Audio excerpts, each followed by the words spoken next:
سلام، مخلصیم دوستان عزیز.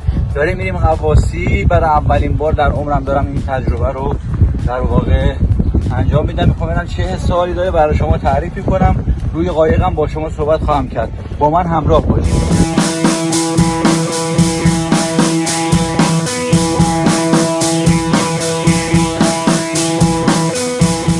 ما تو عمق 2900 متری میریم پایین، جایی که کوسها خودشون هم حتی خودشون رو نمیشناسن. اون زیر دیگه من کی به کی، هر کی به کی اینا چی میره تو کار منم سراخ میکنه کارو.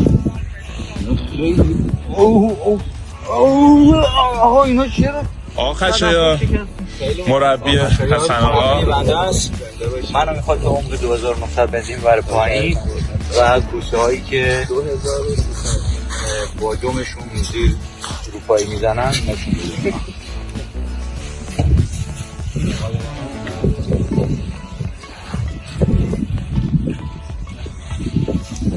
کاپتان دستتون بده برای دوزیش.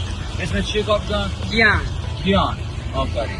اون زیر موبایل دوربین مخصوص دارن آقا خشایار، من فیلم میگیرن، کارهایی میکنم در زیر آب. خدا بیا یعنی پشتک بارون. من ماهی ها همه دهنه با میگن این کیه؟ این کیه؟ لحظه به لحظه داریم نزدیک میشیم به لحظه موعود که قراره شیرین بزنیم توی آب. دوستان گلم من عینک مخصوصم رو زدم دیگه. از اینجا من از دماغ نمیتونم تنفس کنم، فقط از طریق دهان. منم از طریق اکسیژنی که تو دهنم میذارن آقای کیان انجام میدم. بیرون لب نه کن با دندانه آخر اینو گاز بگیری لبت بیفته پشتی. با دندانه باید لبتو بنداز پشتی. آره سیانه سید آدایان خوب اینجا بشید آدایان اشتو این آدایان یعنی که آقای مرایی آقای خوبی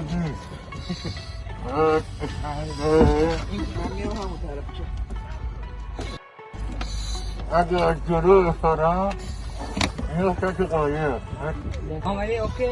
آره ماشالله. تا لحظه دیگه میره در عمق 1900 متری و موجوداتی میبینید که تا حالا هیچ کس ندیده. هیچ کس.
سلام دوستان گلم، قواسی ما تموم شد. آقا خشایار استاد من از دست من خیلی راضیه اینجاست. آقا خشایار برای اولین بار من بود که می اومدم قواسی. به نظر شما جز شاگردایی که تا حالا اولین بار اومدن من نمره میگرفتم؟ اصلا آقا من که باورم نشد اولین باره. واقعا خدا من فکرم پیش شما دوره دیدم در این حد. حالا داره منو اسکول میکنم اما قربان من نگاه میکردم به حرکات استاد، هر کاری که آقا خشایار میکرد منم همون کار رو انجام میدادم و این باعث میشد که بتونم مثل ایشون قواسی کنم و حتی کف آب خوابیدم، کف آب غذا خوردم. اینا رو دیدین؟ بله. از این به بعد شما میتونید در سایت یوتیوب ویدیوهای کامل من رو با کیفیت عالی و طبقه بندی شده آرشیو شده در کانال رسمی خودم یعنی حسن آندرلاین ریوندی ببینید. بیاید در سایت یوتیوب و کانال رسمی حسن های ریوندی و کچل های ریوندی